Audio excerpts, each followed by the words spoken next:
Akan seperti apa nasib ex Jampitsus Febri Adriansyah? Akankah diselamatkan oleh Pak Prabowo? Atau akan tamat riwayatnya? Mari kita lihat dari kartu-kartu yang saya pegang ini.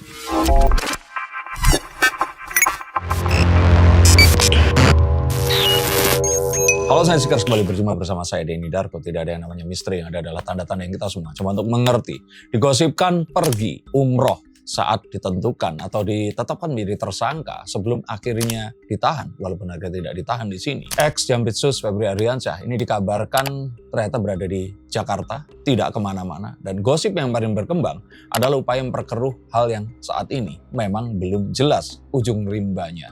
Akankah dia akan dikorbankan sama seperti Verdi Sambo saat kemarin ternyata kasus penembakan itu berhasil dibuktikan, atau memang ada skenario penyelamatan mengingat jasa-jasanya yang telah menguap ratusan triliun dalam banyak kasus korupsi selama beberapa bulan ke belakang. Mari kita lihat. Saya melihat bahwa dari kartu The Seven of Pentacles ini banyak hal yang tak sesuai dengan keinginan. Febri Adriansyah pun demikian. Jika kita mau melihat lebih jauh lagi, sejumlah uang yang ditemukan itu tentu saja tidak akan menjadi konsumsi satu orang saja. Ini seakan-akan langsung bisa dipastikan bahwa ada banyak orang yang terlibat di sini. Dan ini dikonfirmasi dari pernyataan beliau yang mengatakan bahwa uang itu ada yang punya. Siapa yang memiliki uang sebanyak itu? Berapakah jumlahnya? Yang jika dibagikan kepada seluruh rakyat Indonesia, mungkin tiap orangnya akan mendapatkan jutaan rupiah kah? Saya nggak bisa terlalu pintar untuk menghitung, tetapi apakah ini adalah sebuah pengungkapan yang lebih besar lagi akan menuju ke pembongkaran bunker-bunker yang sudah saya ramalkan? Ini kita akan lihat, tapi kita tahu bahwa apapun yang kemarin terjadi, ini sesuatu yang terjadi di luar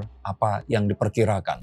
Dan sepertinya apa yang terjadi itu membuat kecewa orang yang menanti-nanti hasil dari buah apa yang dilakukannya. Apa yang terjadi dalam waktu satu malam penggeledahan dan juga pemeriksaan yang terjadi di banyak tempat di Jakarta dan Bogor. Ini rupanya menguak banyak tanda tanya, tapi semakin menunjukkan perang dan juga kesungguhan Pak Prabowo untuk memberantas korupsi. Apa yang sebenarnya terjadi, Ma? Dan mengapa Jampitsus ini yang disasar? Karena kita tahu bahwa Jampitsus di sini memiliki banyak sekali prestasi sebelumnya. The Ace of Swords menunjukkan bahwa apapun yang terjadi kemarin, ini adalah sebuah bentuk dari upaya Pak Prabowo kesungguhan untuk menguak korupsi. Bahkan jika ternyata itu diduga dilakukan oleh orang-orang yang seharusnya menjadi penegak hukum.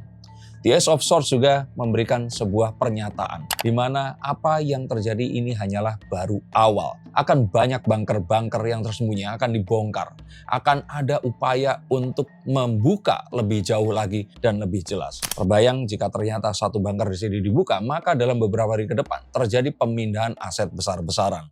Orang-orang yang selama ini menaruh barangnya atau menaruh uangnya ini di tempat yang mereka kira aman saat ini mungkin sedang di dalam perjalanan. Dan ini mungkin adalah sebuah hal yang sedang dipancing untuk bisa disergap dan diketahui. Karena saat mereka keluar dari tempat persembunyiannya, maka akan lebih mudah dideteksi dan diketahui keberadaan barang-barang dan juga uang-uang dan aset haram itu tadi. Dan ini adalah sesuatu yang belum pernah terjadi sebelumnya di era presiden manapun. Dan jika kita mau melihat lebih jauh lagi tentang hal ini, maka kita akan tahu bahwa kita ada di dalam era yang sangat beruntung. Saya tidak melebih-lebihkan, saya bukanlah buzzer pemerintah, saya tidak pernah menerima sepeser pun dari pihak manapun, tapi di sini cukup jelas bahwa apapun yang terjadi, ini sesuatu yang tidak pernah terjadi sebelumnya dan membuat dan mendatangkan keuntungan bagi masyarakat Indonesia saat banyak sekali pengungkapan kasus-kasus yang selama ini ternyata kita tidak ketahui, tapi itu ada. Bayangkan jika ada di satu tempat ini, seperti layaknya the tip of the iceberg, ini adalah sebuah pucuk dari sesuatu yang jauh lebih besar lagi. Maka ada di mana lagi bunker yang lainnya? Dan kira-kira akan seperti apa dan seberapa banyak isinya? Saya akan bongkar di kemudian hari atau episode nanti. Tapi kita tahu bahwa kita harus menjunjung tinggi ini. Dan saya sudah katakan meskipun saat ini ada sebuah perang elite yang seakan-akan terjadi. Ini satu hal yang kita sukai. Karena saat mereka saling membongkar, kita akan tahu sejatinya siapa yang sedang melakukan kecurangan. Tapi kartu The Page of Wands, kita juga tetap harus berhati-hati karena kepercayaan pada publik ini juga penting. Jika menangkap Febri Adriansyah, ini adalah sebuah pengungkapan yang belum pernah terjadi sebelumnya, maka penggantinya juga harus memiliki kredibilitas yang lebih baik. Dikabarkan bahwa penggantinya, PLT-nya ini, yang dianggap sebagai orangnya Pak Jokowi, ternyata beliau memiliki kekayaannya ini satu motor saja. Saya tidak tahu betul atau tidak, tuliskan komentar kalian di bawah sini. Tetapi hal seperti ini saat ini memang menjadi sebuah tolak ukur dari integritas orang-orang yang merupakan penggawa pemerintah, terutama mereka semua yang bekerja di bidang penegakan hukum dan juga mereka yang berupaya untuk melakukan penyidikan dan penyelidikan. Karena kita juga tahu bahwa uang sebanyak itu gak akan mungkin akan hadir tiba-tiba tanpa adanya sebuah upaya. Dan upaya yang dilakukan ini adalah upaya untuk meringankan tuntutan, menghilangkan kasus, dan sebagainya. Dugaannya demikian. Lalu apa yang dibawa oleh kartu The Seven of Cups, di mana segala sesuatu penuh ketidakpastian. Hal yang ada di depan bisa jadi adalah sesuatu yang mengerikan untuk kita, tapi mungkin juga ini adalah sebuah blessing atau harapan yang akan diberikan kepada si peminta. Kita tetap berharap apapun yang terjadi di kemudian hari, terutama saat kemarin Jaksa Agung dan juga Kapolri ini berjumpa dan mengatakan tidak ada apa-apa di antara mereka. Semoga ini memang betul ada dari top hingga down, tapi kita menantikan sekali apa yang akan mereka bongkar kalau mereka ini benar-benar mengatakan tidak ada apa-apa. Kita tahu bahwa stabilitas adalah sesuatu yang patut kita perjuangkan. Tetapi stabilitas untuk menutupi sesuatu yang jahat, ini juga sesuatu yang harus kita waspadai. Seperti yang dikatakan Prof. Mahfud MD, meminta kita untuk mewaspadai adanya upaya untuk mendamaikan kasus ini dengan cara dealing di bawah meja. Agar ini semua tidak menimbulkan sebuah pengungkapan yang lebih besar lagi. Maka sangat mungkin Febri Adriansyah di sini akan dikorbankan. Dia akan dakwa untuk memiliki uang yang sedemikian besar dan melakukan kejahatan yang sejatinya ini tidak mungkin bisa dilakukan seorang diri. Tapi saya sangat menyukai dengan kondisi seperti sekarang ini. Jika ternyata dia ini belum ditindak secara tegas, maka kita bisa pastikan ada sebuah upaya, ada sebuah negosiasi. Loh, berarti Mas Darko di sini mendukung adanya korupsi? Bukan. Jika ternyata ada negosiasi, artinya ada sesuatu yang besar yang akan diungkap. Dan saya harap Pak Febri Adriansyah di sini akan mengungkap semuanya karena toh ini juga sudah terbuka.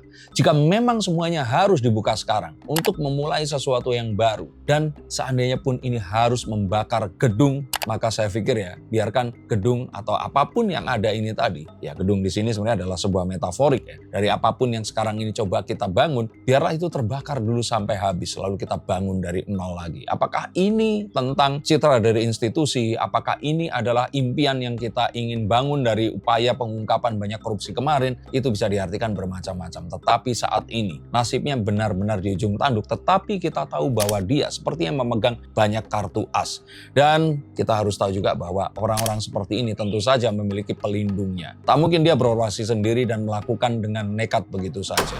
Dan masyarakat tentu saja harus bersabar. Kita tidak boleh terlalu tergesa-gesa untuk menginginkan ini selesai, tapi hanyalah menjadi sebuah lip service atau tayangan sinetron yang berusaha menenangkan atau menyenangkan pemirsanya. Kita berharap semuanya akan berjalan dan malah mengungkap hal-hal yang lain, membongkar banyak bunker. Tapi saya yakin Pak Prabowo di sini tidak akan step in, tidak akan ikut cawe-cawe. Dan ini juga yang diharapkan oleh Prof. Mahfud MD agar ini semua berjalan sesuai dengan koridornya. Jangan diganggu dan biarkan penegakan hukum terjadi. Dan harapannya di sini, semoga Febri Adriansyah akan menjadi seorang justice kolaborator juga, di mana dia akan membongkar lebih luas lagi praktik-praktik yang selama ini terjadi. Dan harapannya kita juga tidak mudah untuk tertipu. Banyak sekali berita-berita berseliweran dan juga tidak bisa dipertanggungjawabkan yang malah akan membakar emosi dan membuat kepercayaan kita terhadap pemerintah ini malah menurun.